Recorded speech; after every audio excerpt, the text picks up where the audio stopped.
Good morning to everybody. I am Alfonso Alfonsi from Laboratory of Citizenship Sciences, which is a non-profit research organization based in Rome, Italy, and I will be moderating this roundtable, to which I'm happy to welcome you, that is launched in connection with a European project, Mapping, Managing Alternatives for Privacy, Property and Internet Governance. Usually, when a European project or a project calls for an event in an occasion such as the IGF, is to showcase the results of their activity. In our case, it's almost the opposite. That's not because we have been lazy, but because mapping is a very newborn project. It started a few months ago, even though it is up and running. And so our idea to intervene here is not to showcase results, but to present you with some of our main concerns and some very controversial idea for which we hope to start a dialogue. And in fact, a dialogue worth doing is a dialogue that tackles with issues that are technically and scientifically complex and that are politically and value-oriented, controversial. So that's what we plan to do. And we want to do on investigating routes to protecting human rights in the internet that be alternative, not necessarily never tried before, but at least that conduct us out of some mires in which sometimes we think the issue of human rights is connected. And as I promised, they are controversial issues. They are not new. They were launched sometimes many years ago, but have gained new saliency and outraged discussion about them. The first one is the idea of a Magna Carta for the Internet or a framework convention for protection of human rights. And the other idea that is connected with that is that of the possibility to have an area in the Internet, somebody call it parallel Internet, somebody call it parallel universe or whatever, but an area in the Internet in which human values are better protected, are more respected, and there are maybe legal or technical ways to protect them. So how human rights can be embedded in the Internet in new fashions that they are not now. How the human rights connected with the Internet in itself, with the violation that are related to the opportunities that the Internet nonetheless offers, and what opportunity for protection of human rights as they are, full stop, human rights can be protected by the means of Internet. So this is the discussion. It will be conducted by some of the project partners and some and other people among the speakers who are not in the project but know more or less about it. And they represent different point of view, different stakeholders, and we hope from the audience, the active audience, the participating audience, hopefully so, the one present here and the remote one, the remote moderator is Gian Bonici from Groningen University, to help us in set at least an agenda of issues to discuss that we will carry on for the 4 years of our project since now, hopefully with some of you. So to introduce a little bit the project and the issues, I give the floor to Professor Joe Kanatashi, who is a chair in European Information Policy and Technology Law, and is co-director of STEP, that's Security Technology and E-Privacy Research Group at the University of Groningen. Joe, please. Thank you very much. Good morning, everybody. I join my friend and colleague Alfonso in welcoming you to this session. We have quite a packed session so far as speakers are concerned. So there are at least 8 or 9 scheduled speakers, and then we will open the session to the floor. So we will be speaking for 5-6 minutes each and taking it from there. As Alfonso mentioned, part of the themes of the subject we shall be discussing, which is, one, should there be an internet treaty? 2, should there be technical means of securing one or more spaces on the internet? Are subjects which are actually as old as the hills, or as old as the internet hills. Those of you who are, well, as old as I am, would remember that in the early 90s and the late 90s, there were several discussions in the United States and in Europe about, about actually these very subjects.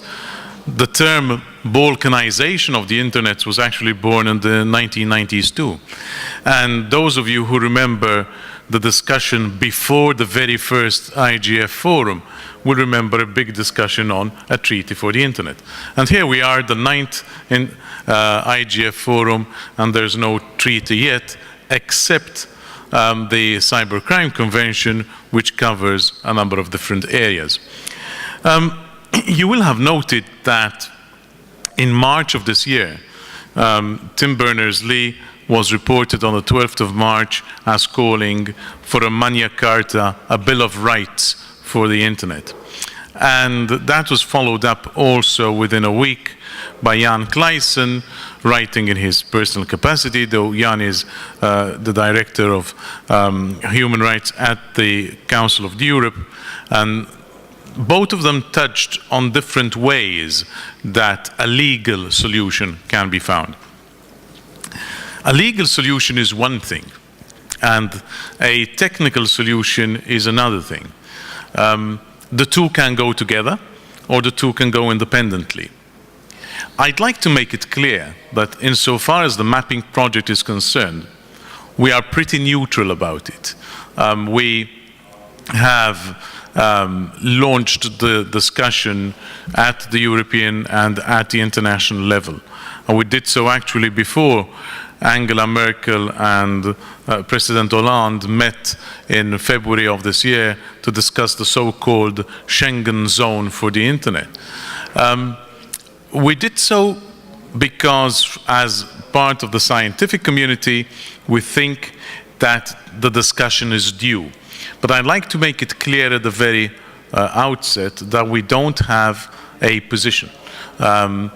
We are neither for nor are we against. We are not pushing any agenda except the research agenda. And the research agenda is there to examine what options can exist. I should say that this is the second public airing of the subject. In May of this year, we had a stakeholders conference, a very well attended stakeholders assembly in Rome, where the subject was discussed and which attracted quite a lot of interest, so much so that the discussion is going to be taken forward over the next year or two in the following way. Firstly, the mapping project is setting up 2 working parties within its work package 4 as a follow-up to the Rome conference. The first working party is going to deal with technical solutions, And the second working party is going to deal with legal solutions. The working party on technical solutions will have a meeting in November of this year, followed by a follow-up meeting in March of next year, 2015, whereas the legal working party is planned for December of this year to be followed by a second meeting in April of next year. The results of both working parties, which will be we will be trying to attract as wide a stakeholder audience as possible, will be presented to the Mapping Annual General Assembly, which will take place on the 20th, 21st of September of 2015 in Hanover, in Germany. Those of you who are interested in following the discussion, please come and speak to me at the end of the session. I'll be very happy to note your interest and to keep you posted about the various developments. As we said, this is very much work in progress, and it's not even a subject amongst which the members in the project are necessarily agreed. We are approaching it with an open mind, and we are looking forward to 4 years of very intense debate. At the end of these 4 years, we shall probably come up with a roadmap of some sort and present that as a policy brief to both the European Commission and the European Parliament. At least that's our contractual obligation with the European Commission. What the brief is going to say, what that roadmap is going to include, I don't have much of a clue at this moment in time, which is why we are here, amongst other things, and why we would like to leave at least half of the session as an open discussion on the matter in order to listen very carefully to what all of you have to say. I'll stop here at this moment in time, and I will ask you, Alfonso, to continue moderating. Thank you. Very much, Joe. And the discussion, of course, in order to be embodied, to get flesh and bone, has to confront with issues in which human rights in the internet are actually debated, and so the different contribution will present different angles on this. And in this regard, I'm giving the floor to Christian Havleck from the Leibniz University of Hanover, Germany, that will look at the issues from the angle of privacy and all the complex area of rights that are connected to it. Okay, thank you, Alfonso. Good morning, everybody. Yeah, actually, privacy is one of the three main pillars of the mapping project. There's intellectual property, there's internet governance at the more general theme, and there's privacy. And obviously, privacy has been, I would say, as much discussed in context with the internet in the last 14 months as it has never been before. Why is that? Well, obviously because of the revelations in context of the NSA affair, but I think even by now on a broader level, this is where all the ideas from Schengen routing have come from partly. And to come back a bit to this theme which we're addressing in this workshop, the human rights, I think it's not only privacy which is at stake, but also other human rights, obviously freedom of speech, freedom of information, which are all based upon, as it comes to the internet, a free internet to some extent. So it's always a field of tension which you need to keep in mind. Privacy in the internet, in my point of view, is pretty closely related to data protection. I mean, in the offline world, that's not necessarily the same, but I think in the online world, one can say that data protection and privacy are very close connected, if not even possibly identical. But it's not only data protection which is at stake, but also data security. And that's not completely the same because the perspective is slightly different. I'm going to talk about that at the very end of my speech. So, data protection on the internet, the first thing which may come to our mind, especially in the context of the most recent debate, is our own government, foreign governments, or even the private sector spying at our data, getting access to information they shouldn't have access to, or not to the extent they do have access to, and so on. So from a legal perspective, and I do have a legal background actually, that's the classic status negativus. So you want to protect your fundamental rights, your human rights against the state. That's obviously the one big theme in privacy and internet which is there, but I think it doesn't stop there, and this is most probably an interesting thing to address that from another perspective, because it's not only that you have the right to defend your human rights, your fundamental rights against the state, but also that the state has to provide an environment where you can exercise your human rights. So, now coming back to, for example, freedom of speech, it's not only that I should not be afraid that if I utter my opinion on the internet that I will be prosecuted by my government, but also that my government has to make sure that if I utter my opinion, nobody else is going to attack me for that. And this is a very important discussion in the very last weeks in Germany, because what's happening these days in my country is, and possibly that's the same in other countries, I simply don't know, because of the conflict that we have in Iraq. We have a relatively large Muslim community in Germany also, and there have been a couple of voices who have been very critical about the Islamistic movements in Iraq, and what actually has happened is that Salafist movements in Germany have attacked certain individuals who had criticized the things, the Islamistic terrorist groups active in Iraq, and there have been shop burnings and houses have been burned and things like that. So, coming back to the question of privacy on the internet, it's not only about that I should be safe from being prosecuted for uttering my opinion by prosecution of the state, but also by anybody else. So what I would expect the state to do as well is to get an idea of what's going on in the extremist groups and to which extent this imposes a threat on my human rights. And now we come to the critical point here, because that obviously creates a field of tension. It's a trade-off of privacy to some extent also, because in order to do so, in a time where most of the communication actually takes place online, there is a certain need for the state to actually wiretap communications in order to, on the other hand, guarantee me having the possibility to exercise my human rights. Because, for example, they would need to put under surveillance those people who actually, for example, did the shop burnings and so on.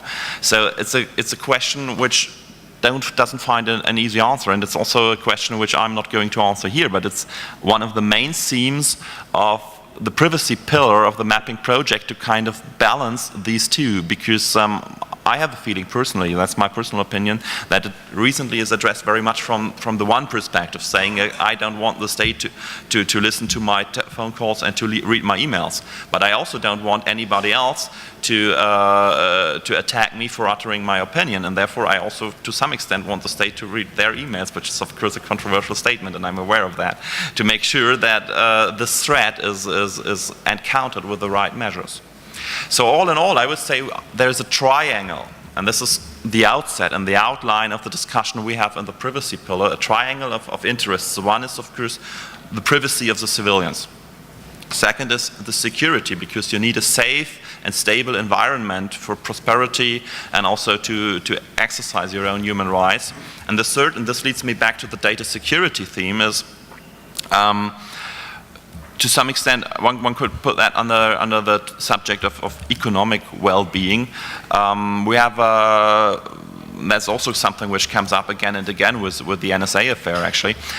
We have a lot of innovation in Europe, for example, in small and medium enterprises, and typically they are not necessarily in the position where they can easily defend their intellectual property against cyber criminality, cyber espionage, be it by foreign governments, be it by other enterprises, be it by criminals who simply try to sell the information to anybody who's willing to buy it. So data security is another big issue which has been widely ignored. I mean, it has been discussed, but like on the substantial level, especially in practice, has been widely ignored for a very long time. So these are the three pillars which kind of form the triangle which we consider the field of tension of interests which need to be balanced against each other, and within this triangle, circling around the privacy, we would like to frame the dialogue we're going to have over the next 4 years. Thank you, Alfonso. Thank you, Christian. And it's important so to look at privacy as a complex form of protection of the possibility to express oneself freely and move oneself freely in the internet, not only negatively but also proactively and positively. And it was mentioned that another pillar of the mapping project is that of protection of intellectual rights, and this is the angle from which Alexander Pastukov participates in the discussion. He's from the University of Malta and an expert in this field. Good morning, everyone. Thank you, Alfonso. Thank you for being here this morning. Whether we like it or not, parallel universes or parallel spaces, parallel cyberspaces are a reality. Those spaces can be achieved by using technology, legal regulations, or the combination of the two. If we are talking about the technology, we have the standalone systems, the networks that use their own wires and routers. They are different worlds entirely. They're parallel cyberspaces. Then we have networks that use the same underlying infrastructure as the internet does, but they're using their own systems of addressing, routing, their own DNS, root servers, so on. So they are yet another category of parallel universes. And finally, we have the whole world out there, the world behind the firewalls, all the proprietary networks, such as the VPNs. And we have very little knowledge of what's going on there. Technically speaking, they are part of the internet because they speak the internet's lingua franca, TCP/IP, but they are a thing of their own, and nobody really knows what's going on out there.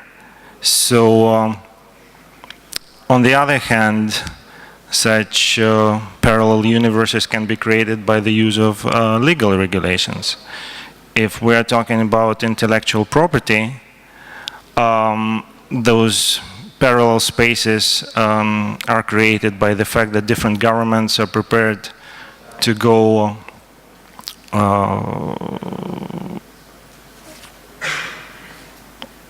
it depends on how far different governments are prepared to go in enforcing intellectual property rights. In Europe, internet users don't like intellectual property just like anywhere else, but at least in Europe, intellectual property rights are recognized as human rights, just like any other property rights.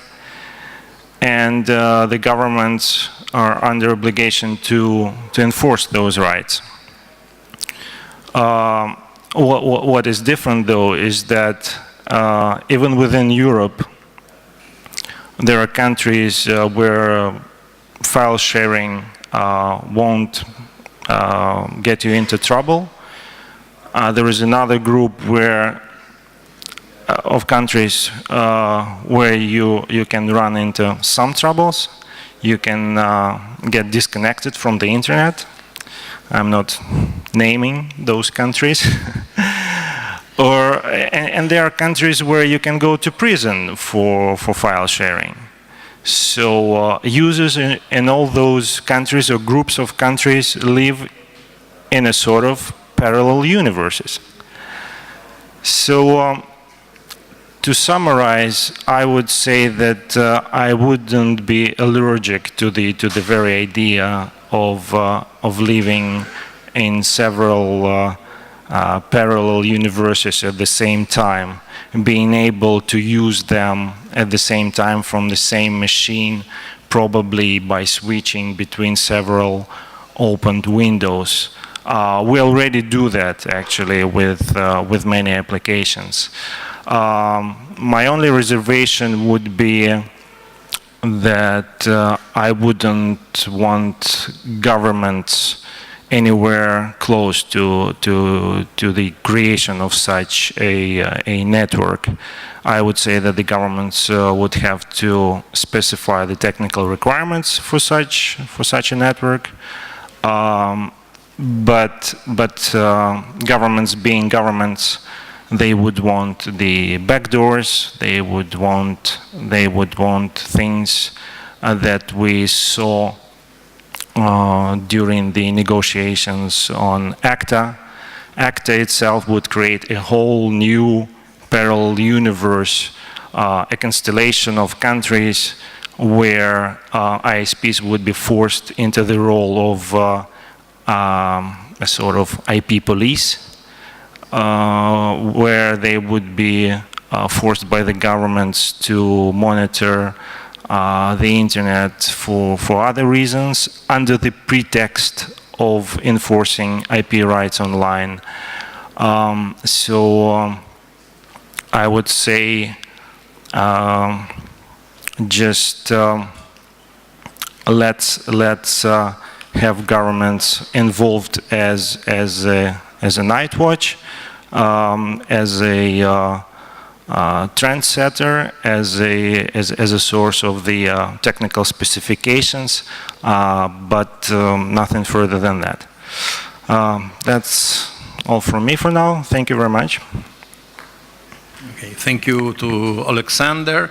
And he made an interesting point of the fact that this parallel space in internet are a reality already, not something to discuss about. The issue is how they are taking shape and whether there is also a democratic, human value-oriented opportunity for them to give them shape, while in other cases they work the reverse to some extent. And this, I think, can be an interesting entry point for a next angle that comes from civil society organization and Bogdan Manolea from the APTI, Association for Technology and Internet in Romania.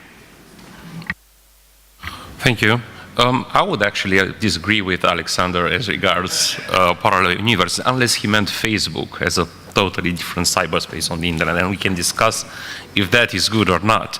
But coming from a civil society perspective, we saw a number of attempts to let's say, balkanize the internet, and we pretty much think that actually we need one internet, we need to push in that direction. And of course we've heard about the French and German leaders that met and talk about the Schengen Cloud Human Rights Internet, as they call it, and we have actually no ideas about the details about what they discussed or how exactly they were planning to do that. And we just need to think about how would this perfect human rights internet look like?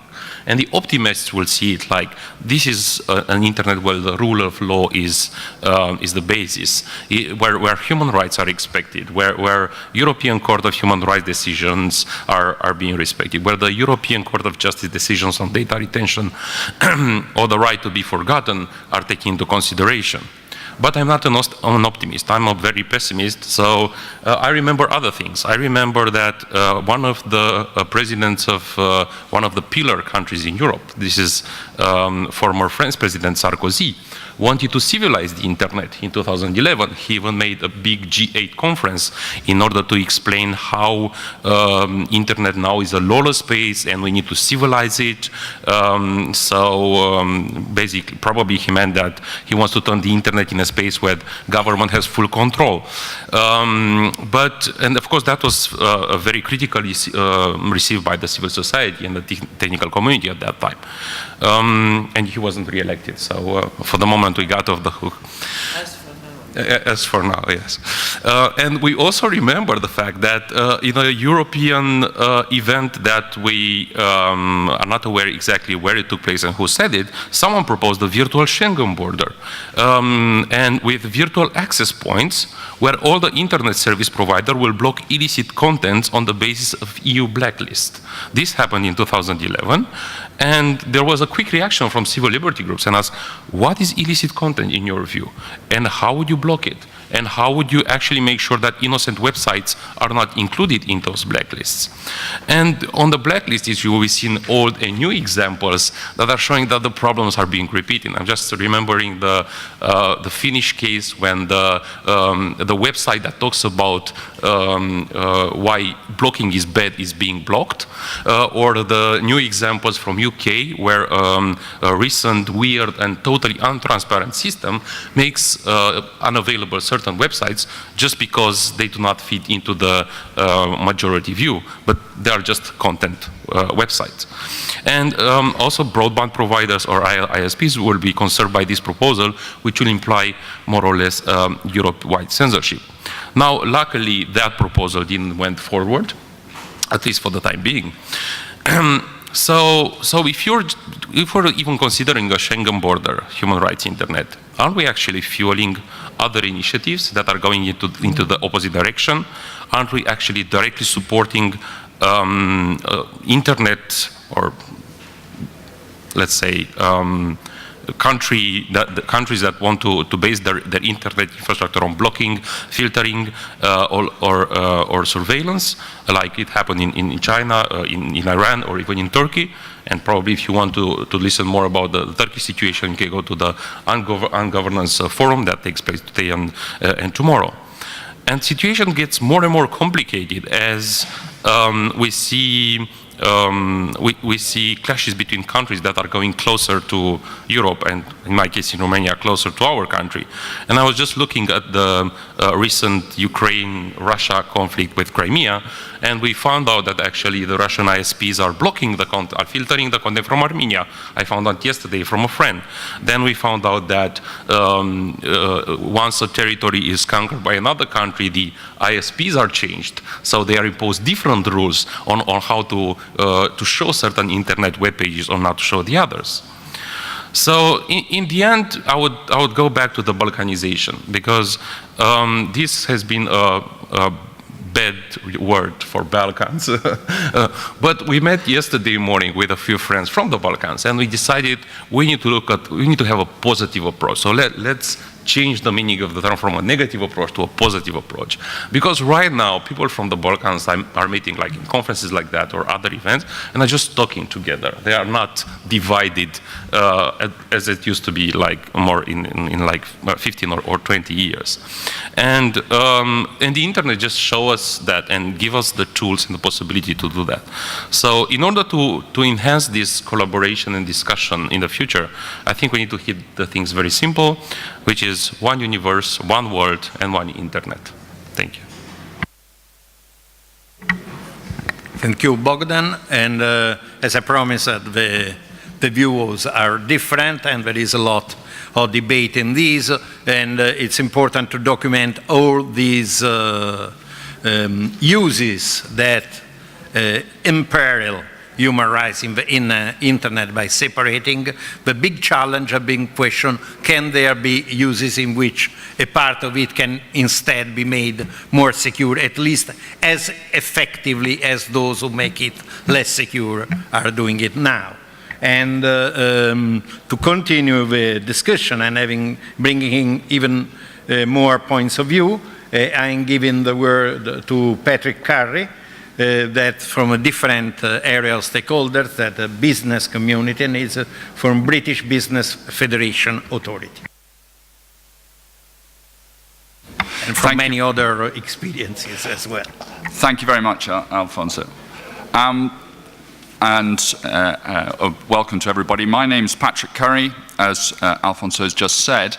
Not only do I have this organization, BBFA, which is to enable federated trust across supply chains and with governments, but I also lead a new alliance for sharing cybersecurity information, or helping organizations to share.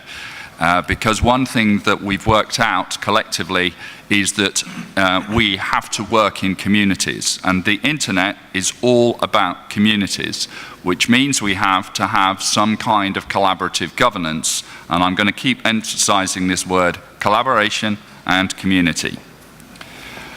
I'm not talking about control. So it's very much a community behavior.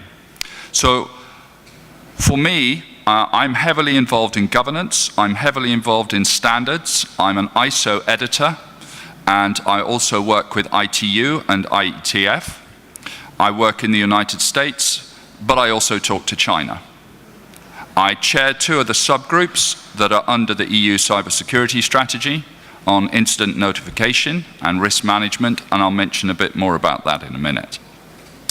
So what I wanted to bring out, governance is about policies to meet your objectives and the risks to those policies. It's about behavior.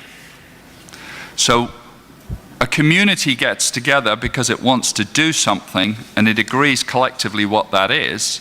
It agrees codes of behavior which will be based in laws and so on, but it's not just laws, it's about policy. But I also need to make sure that we have the means to make sure that everybody is abiding by those policies and agreements. Otherwise, it doesn't work. That is what governance is about. And that doesn't mean the state is in control. There are many other ways to do this. So if we're going to talk about human rights, that's great, and I completely support all of the primary pieces of human rights. Those of you that have met me already know that I'm very involved in child protection. But to make this work, we need, the internet is about interaction in communities by individuals. And those individuals can be individual organizations, people, devices, nations. They are still individuals. And the community must take control of that. We have a tendency, in particularly in Western societies, where consumerism dominates, to assume that it's somebody else's responsibility all the time. Make it good. It's not my job. Somebody must. So who is somebody? And are they in my community or my community of communities? And within that community, we've got to remember that we're talking about the vulnerable, the young, the old, the inexperienced, not the Jedi Knights of the internet that we have in the room today.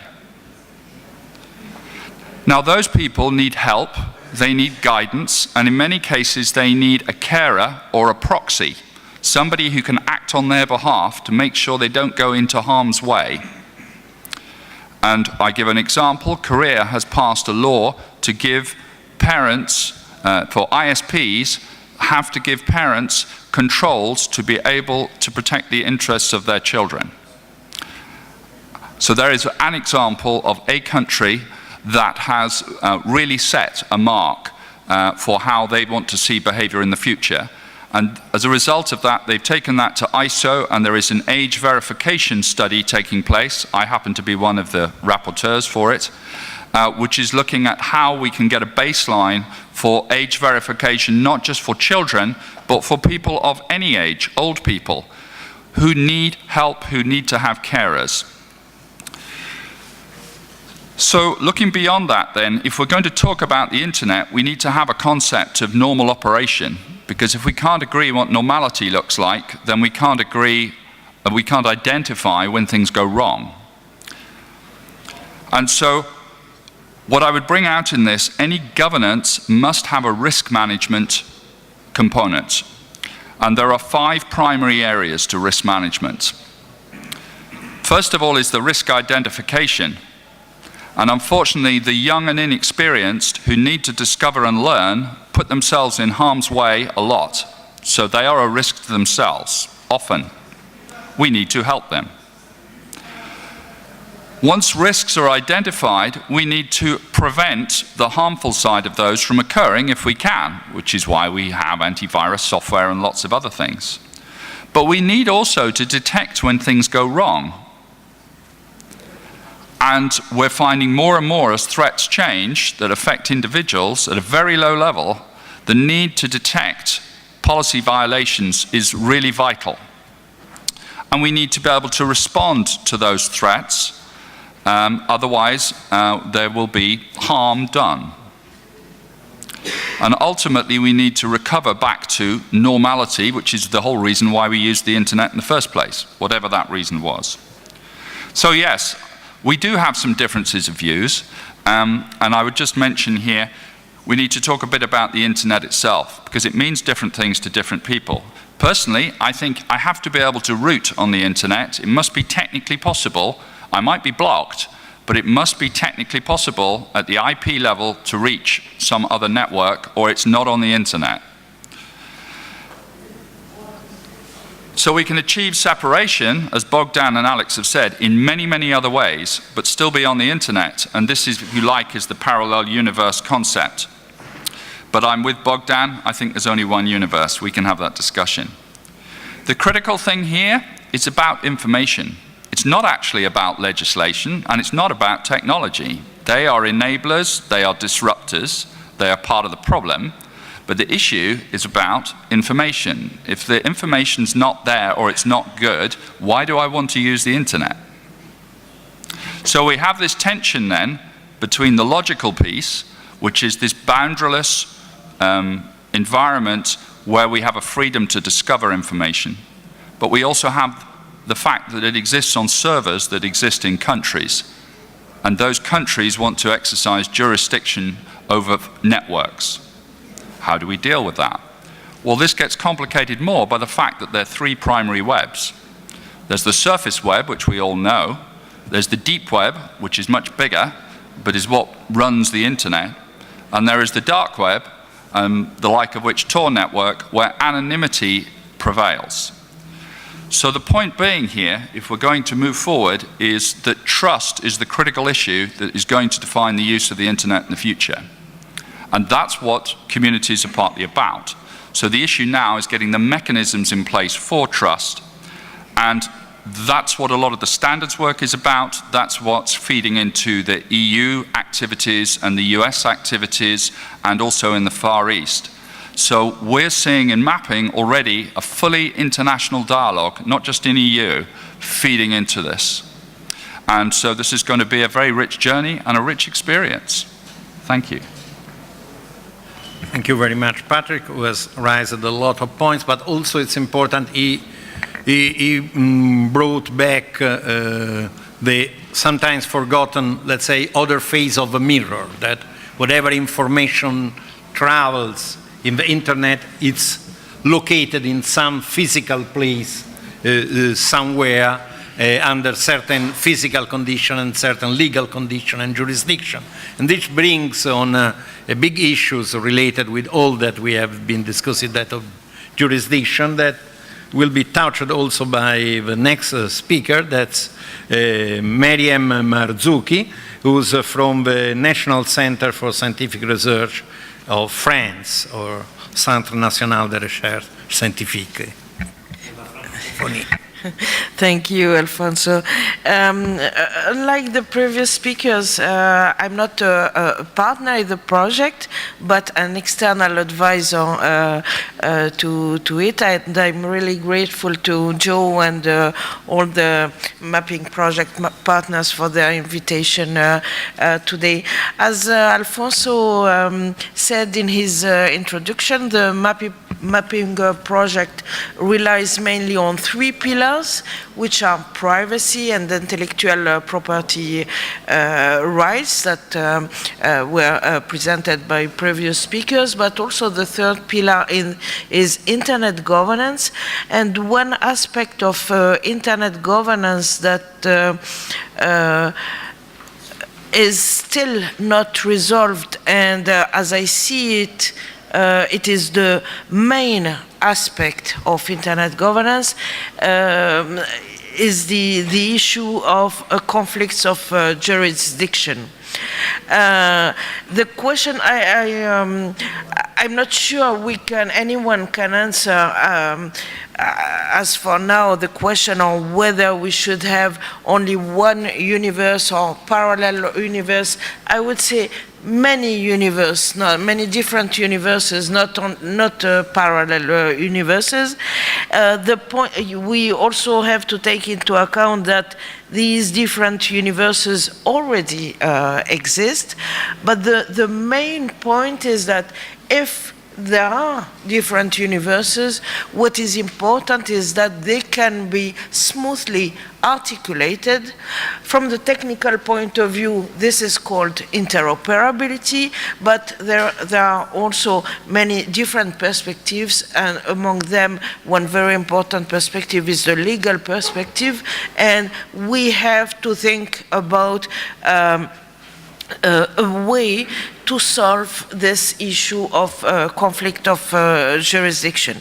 This is a very old issue. As Joe mentioned, many of these debates are being discussed since the early 90s, and the issue of conflicting jurisdiction has been hugely discussed in the 90s through the Yahoo cases. Maybe if you are as old as I am, you can remember this case. It was a case of freedom of expression and conflicting views of, to sum up, of freedom of expression between France and also the European countries and the United States vision. So have we made progress, any progress since then? 15 years after? My answer is no, definitely no, and we could consider us lucky if we haven't went backward since then. Let me illustrate this quickly with two court cases, one in the US and one in Europe. In May of this year, a New York court ruled that private emails and other personal information of web users can be handed over to US law enforcement, even if these data are stored on servers outside the United States. So this, of course, concerns all the cloud companies with their cloud servers or hosted in different parts of the world. When there is a valid search warrant from one country. This ruling has been issued following a challenge by the Microsoft company of a US government search warrant concerning user information hosted on a server on a Microsoft server located in Dublin, in Ireland, in Europe. This very recently, this judgment was upheld by another US court, the US District Court in Manhattan, but the enforcement of the judgment was delayed so that Microsoft can appeal this judgment, and Microsoft said that it will appeal the judgment, and before this appeal, Microsoft won't hand over the data to the US government. So, and I would like to highlight the fact that the judge in the recent ruling, the judge said, and I'm quoting here, there is no difference between the company's own records and a customer email. So the US judge considered that this email, this data hosted on a US company server can be ruled under the US jurisdiction. We have here conflicts of jurisdiction while there exists already a treaty, an international convention signed by and ratified by the United States, which is the Council of Europe Convention on Cybercrime, supposed to be able to rule this kind of transborder access to data. We also have mutual legal assistance treaties, but obviously the US court, the New York court, didn't recognize this kind of treaties. So this is the first example. The second example in Europe is the well-known now ruling by the European Court of Justice in the case opposing Google to the Spanish Data Protection Authority, and this case is better known as the right to be forgotten case. And the problem there are different views and different analysis on this ruling, but the problem that I see here is that on the one hand, the court has decided that the European Union law applies to Google, given it has created an establishment for the promotion and sale of advertising space directed at a member state people. And now any individual can request Google to remove any search result under the condition of the data protection directive. Not only we have here another conflict of jurisdiction through this affirmation of the right to be forgotten, but this ruling is making a corporation, a private company, is considered it as a kind of first-level jurisdiction, because it will remain to Google to decide whether the request received is a genuine request under data protection laws, and that this request should be fulfilled. So we have although I recognize, of course, the importance of this affirmation of the right to be forgotten, we have a big problem here with a ruling by the European Court of Justice giving this kind of rights and responsibility to a private company to make decision that obviously might breach fundamental human rights of internet users.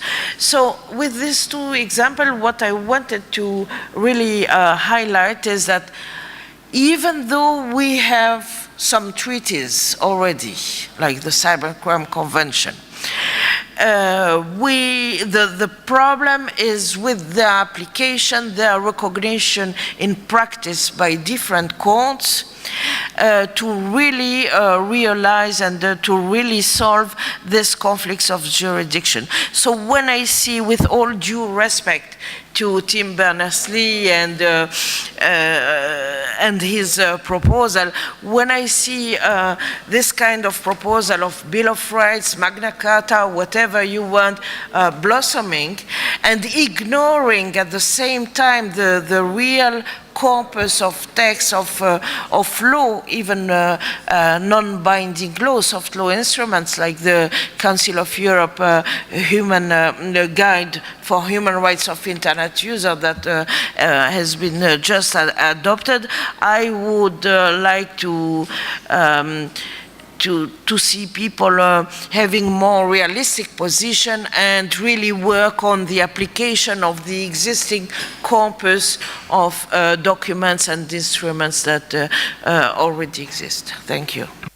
Thank you, Miriam. And to bring together big ideas with the realistic approach, looking at the social, physical, economical, jurisdictional conditions for this idea to go around is an attempt we are making. It's important we have been returning to the issues of governance, that the third pillar, as it was said, of our mapping projects, and also to the discussion about exactly these frameworks treaties, agreements that can make the governance of the internet improve. And I think this can touch also on the last speaker, but not least of course, is Nevena Ruzzi,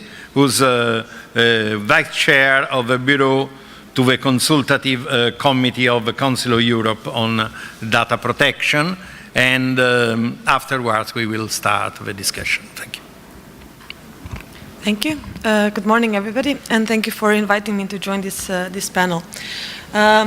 Actually, Marian mentioned something that I already that I wanted to talk about. Like, should there be an international treaty, or, in fact, if there should be one, whether it could be possible? And here we come to the complexity of making an international treaty in general. Zhao mentioned how little has changed since the beginning of debate, and I also remember 2003 when the World Summit on Information Society was organized in Geneva, and the establishment of a working group on internet governance was done.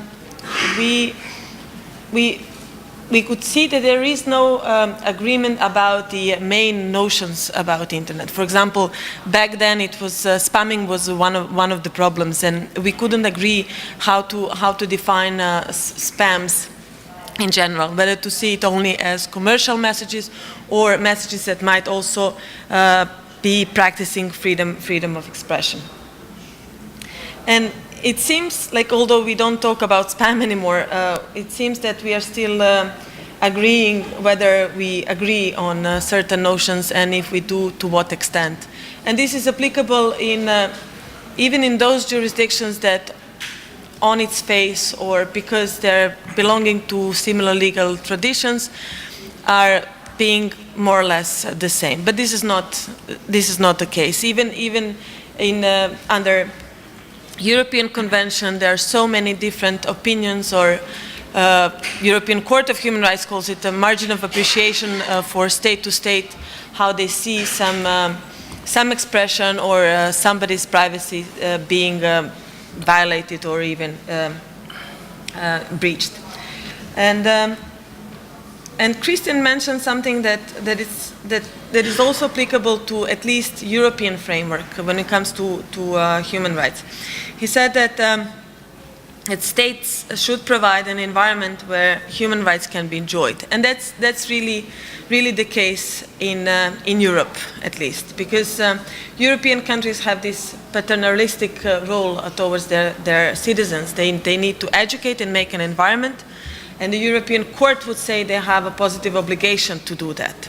Failing to do that, the state is joining private entity, it can be even a natural person, in violating one's right, and ultimately it's the state to be blamed, not the individual that in the first place breached somebody's privacy or freedom of expression, even if that means protecting one's copyright. So this is the positive obligation. And when Bogdan was mentioning about different values, we often come to freedom of expression that actually is there also when it offends, shocks, and disturbs, and that's quite known in many European Court of Human Rights decisions. So what might appear shocking in one particular case, by the end of that year, it might be a legitimate exercise of one's freedom of expression. And we come to values, and what are the values that we want to protect, or rather to promote, because perhaps internet is more a forum of promotion, and protection might be dubious when it comes to application of rules and jurisdictions and national laws. And unfortunately, being a lawyer, I have to agree with Patrick that law often is a problem, and can be seen as a problem. But that's because the initial premise was a little bit misplaced, actually. So when we talk about laws, then we actually first need to see whether there is a problem. And if there is a problem that is really bothering us, whether that's solvable in one way or another. And then we come to question whether the law would be an instrument to solve the problem. We often skip those initial steps, and we take the law as something that will solve the issue, but we don't need to have something legally binding documents. So this international treaty that we are talking about could be a standard setting document, for example, promoting values we want to promote. And also, when we talk about international treaties, if the law is needed, whether that is feasible, taking into account the discussions for like 15 years back, whether that's possible and who would be involved in that. Of course, multi-stakeholder approach is needed, but how do we achieve it? This is also the questions that were asked or posed back in 2003 or in 2005 in Tunisia, and ever since then. And then we come to Council of Europe, which I can also represent here, but mainly from the perspective of personal data protection, and some other conventions. One of them was already mentioned, Cybercrime Convention, that is open to signatures of non-Council of Europe member states, but that's also the case with other conventions. For example, that's also the case with Convention on protection of individuals with regard to automated processing of personal data, known as Convention 108. It's data protection, the binding document on data protection in the world, because it's open to non-Council of Europe member states. And perhaps this could be a way to think of international, not umbrella treaty, but maybe separate rules and separate values, and then we can come having a legal framework, international legal framework, protecting that. What is difficult for, at least from the perspective of Council of Europe, or not Council of Europe as I'm not presenting Council of Europe here, I'm rather more as a member of one of the committees, but as a person also coming from a member state to the Council of Europe, is, for example, this Google case judged by the Court of Justice of the European Union, and also what Alexander was saying about the attempt to adopt ACTA, this counterfeit international treaty that made potentially possible for ISPs or other intermediaries to act as law enforcement agencies.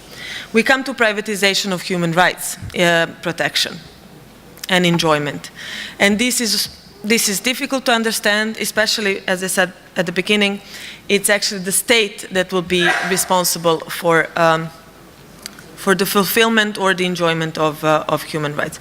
So we go in the circle, and there's no answer. I mean, it's a good exercise, and whether there is an ultimate answer to that, I don't know. Maybe in 4 years' time, we could or you could come up with some suggestions on whether that would be needed and whether that would be feasible, and if so, how. Thank you. Thank you very much. And the issues of the possibility to have a treaty in terms of standard setting document, the institutional feasibility, and this very last point. When one starts to think of enforcing human rights and governance of internet as a multi-stakeholders act, then the relative roles, what stakeholders are empowered to do, what should be empowered to do, that's a huge issue, and we hope to discuss it at least and come to some lines in a multi-stakeholder discussion as well. Now, this opens, I think, very well the discussion to the floor. If you can equally stay concise in your intervention, 1 2 minutes we can have a meaningful array of point of views, and then the speakers can react in a way. Please, when you speak, tell your name and your affiliation. My name is Sridip Rayamaji. I'm currently the ISOC ambassador. I am a blogger and activist. I strongly believe that protecting human rights on internet, there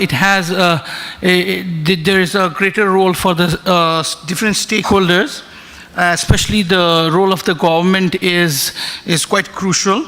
In a country like Nepal, where we are growing, the role of government has been pretty rigid. Rigid in terms of recently two people were arrested just for commenting on a status of a national daily about a corruption issue and writing something about a home minister. I strongly believe, yes, private stakeholders do play an important role, but most of the times they are either intimidated or they have their limitations with that, especially looking at the developing countries. I'm talking about the developing countries' perspective. More than that, internet is all about freedom. If you take the freedom out of it, then I think there is no use to it. Freedom is what, it makes it attractive. So using something like software or, making it more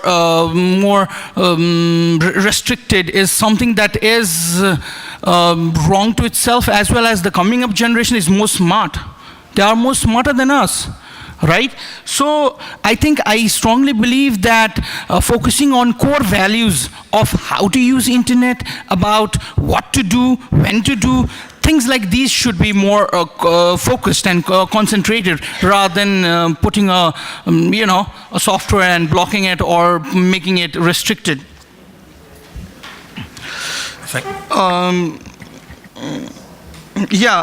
Apart from that, about international treaties, international treaties certainly help, and certainly help for governance. As we come down to the lower group of the chain, things differ radically on our side of the world. It's the state. It's the state that counts. It's the state that is working, because state is in power. So I believe that with such platform like this, we can share. We can share opinions, and we can talk about it and come up to a more better solution of making creating a better governance with government as well as the stakeholders. Yeah, thank you.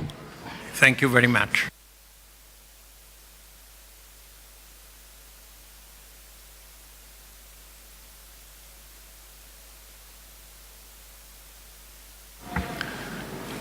Once.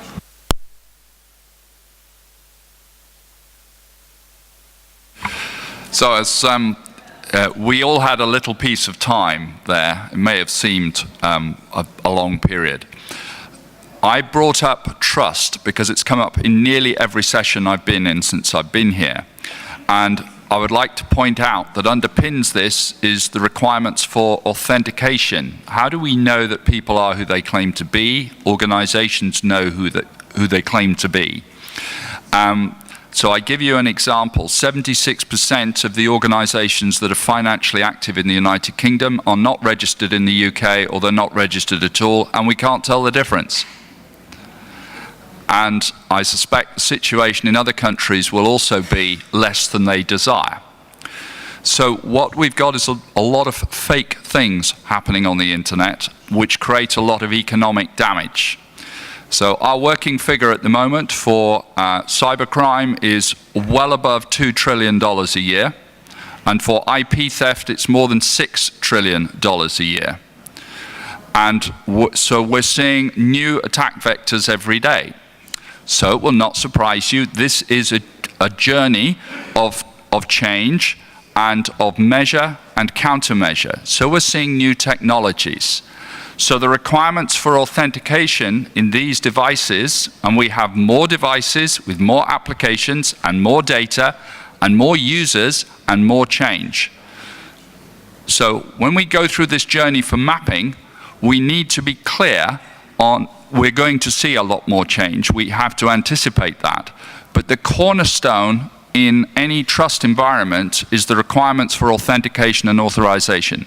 Now, before anybody gets alarmed, that has scope for anonymity and for partial anonymity.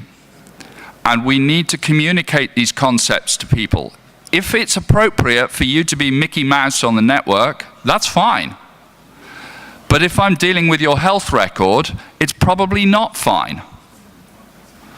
So we've got to get a sense of balance in here, and that underpins a lot of the day-to-day realities of the human rights we've been talking about. So I'd welcome any questions, we would welcome any questions, more on the detail of some of these features, because they don't exist on the internet today. You can't authenticate from one country to another very easily across systems. Joe? Yes, I think that it's important to emphasize a couple of things which have been mentioned and perhaps start going into a bit more detail. Firstly, when we're talking about communities, and you ask yourself the question, why would any community, and if we can look at the internet not only as a network of networks, but as a community of communities, right? When you look at what's going on and you ask yourself, okay, so what do you want to fix exactly? What's exactly the problem? Which human rights do you feel are being particularly infringed upon, and what legal or technical solutions are you looking at within the mapping project? Well, firstly, I think that when you look at the technical infrastructure, we tend to look at it at a second stage to see if it could offer solutions. And I can get back to that in a minute, picking up on what Patrick said earlier on routing. But if you look at the current situation, you say, okay, so is privacy covered insofar as mass surveillance is concerned? Do we have a legal framework which tackles the protection of citizens in the scenarios that were described by Edward Snowden and others? How do we want to do this if some nation states don't want to play ball? And frankly, that is not a new problem. As already mentioned by Maryam Merzuki, this problem is an old one which goes back a very long time. For the lawyers in the room, or the non-lawyers in the room, perhaps I should remind you what happened in the scenario for copyright. Europe and whole chunks of the world started discussing copyright way back in the 19th century and tried to do something about it called the Berne Convention, and the United States refused to play ball. Right? It refused to play ball until 1966, almost 100 years passed before the Universal Copyright Convention came into being. The same can be said of a number of other attempts, whether we look at the International Maritime Convention or we look at issues like piracy. It's because, or hijacking, it's because a community comes together and says, I don't want any more hijacking. I don't want any more piracy, or I don't want any more illegal copying of books. It's when the communities come together and say, we have a problem, we want a remedy. And in this particular case, certainly, when we look at the legal framework does not at this moment in time offer remedies in a number of situations. Firstly, the Cybercrime Convention, which is the only treaty which currently exists insofar as the internet is concerned, it only covers issues of interest to law enforcement.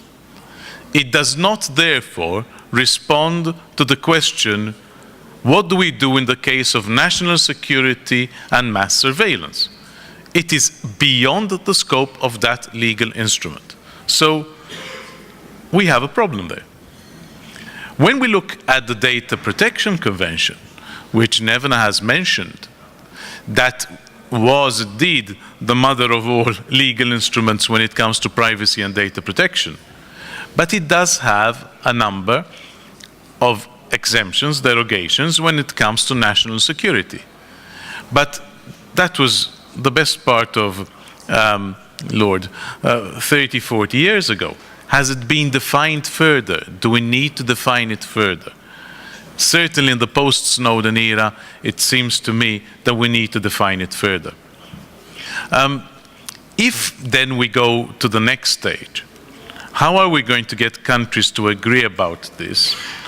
I would tend to disagree with colleagues who see no role for the nation state. I think that we have several dozen, possibly hundreds of examples where nation states finally got together and did something sensible, and obviously they had to be pushed forward by the community, right? They had, up till now, until recently, there were no votes on privacy, right? It's only quite recently that more and more people have started awakening to the implications of what's going on. When we come to how it can be done, having survived not only as chairman of the Council of Europe's Committee of Experts on Data Protection, but also as a member of the group which drafted the Cybercrime Convention, it can be done. Slowly, very slowly sometimes, but surely, and certainly bringing certain countries to the table is quite difficult.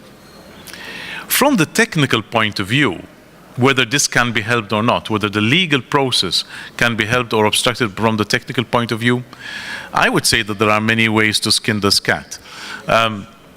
Many users of the internet are not actually aware that when we talk about the internet, we actually have at least technically, from a routing point of view, two internets, right? It's only when we look at IPv4 and IPv6, right, and the routing which takes place over there, had it not been for the way most people's browsers work, right, there would be no bridging between the two. The way that things are designed to work these days, it's pretty transparent to the user. But in reality, technically, we have now two separate protocols, and we can add more if we want to, if it's desirable. Whether you bridge them and you connect and you seal, the issue that arises takes us back to what Mary was saying about jurisdiction, right? Even when it came to the Cybercrime Convention, if you look at the Cybercrime Convention, you will find out a clause which says, if two countries shall disagree about this jurisdiction, then we'll talk about it. Basically, even then, when the Cybercrime Convention came into being, the countries could not agree about jurisdiction. And I think we're going to have a lot more fun about that. But I suggest we open the discussion further to the floor, and if anybody wants to follow any of those issues, we'll be more than pleased to do so. Yesterday, I can tell you that it took several mugs of beer before and various other drinks while we're discussing this, and it took much longer than it's taking here. Thank you. And we are approaching the end, and who wants the next to last word on this?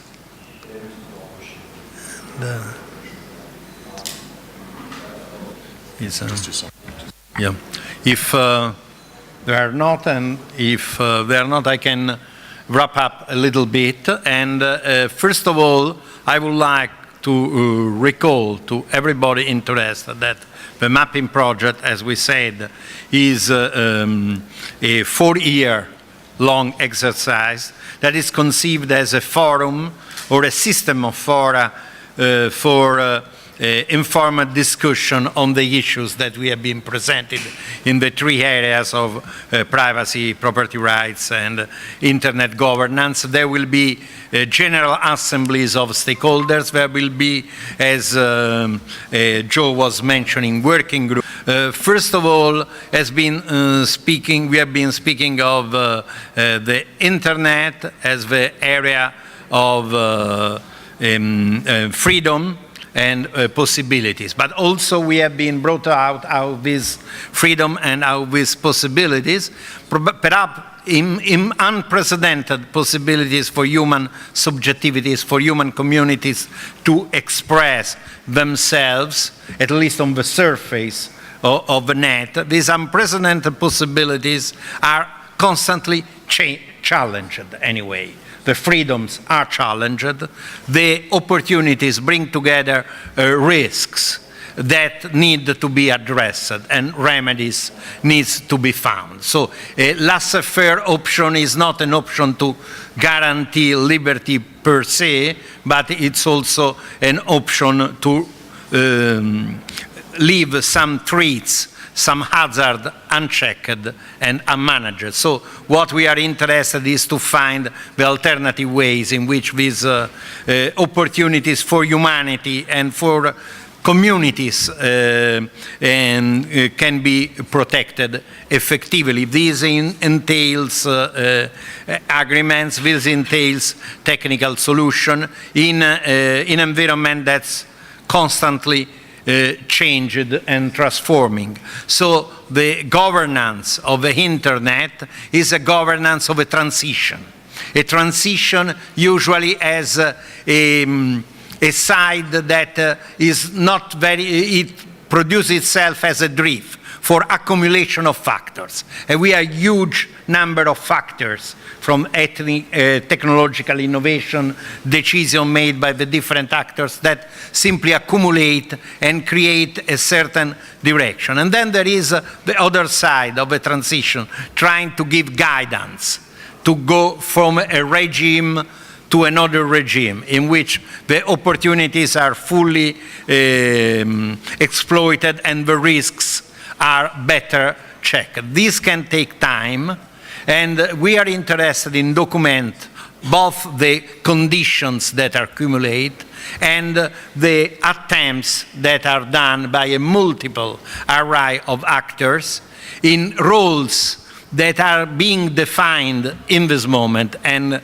get defined and redefined, in which individuals and groups of individuals play different and complex configuration of roles. Like I say, all of these to try and understand where is it heading and how it could be better added. The only thing I will take one point is some processes are complex and take time.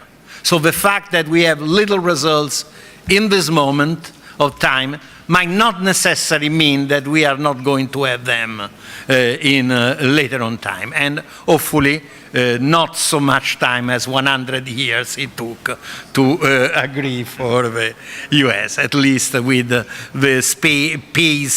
quick pace of internet, we might have a little less. So please, whoever is interested, stay in touch. Thank you very much. And there are, as I was saying, leaflets. Here there are leaflets of the counter, and we have electronic possibility to stay connected, and hope we will stay connected. Thank you very much indeed.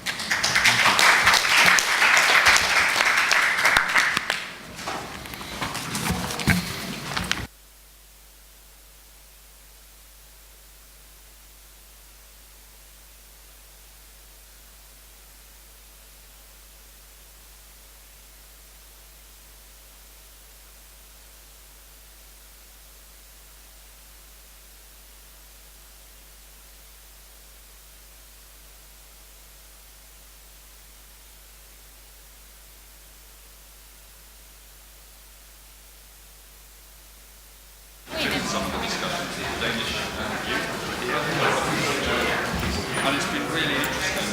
Their views on national 17 and younger. Well, they said we have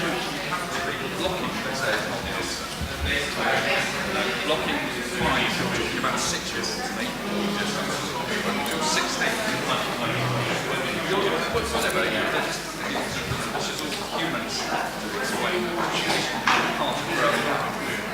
you're a lion on the plains of Serengeti in the lion code, you probably need your mum to show you what good is and what bad is.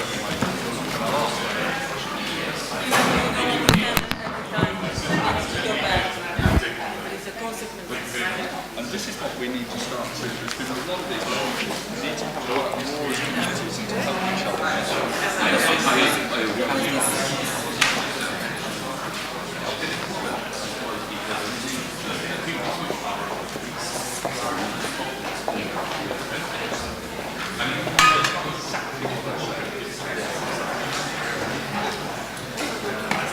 Next time we do this, then let's have the discussion across the table to bring people in. What I think we show, because we're a project, none of these other panels have been to a project, people will give a reluctance as they can see a team working together of experts.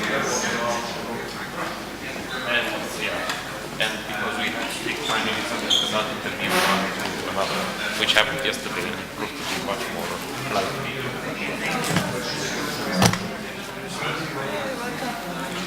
Good, thank you. Are you leaving now, Alex?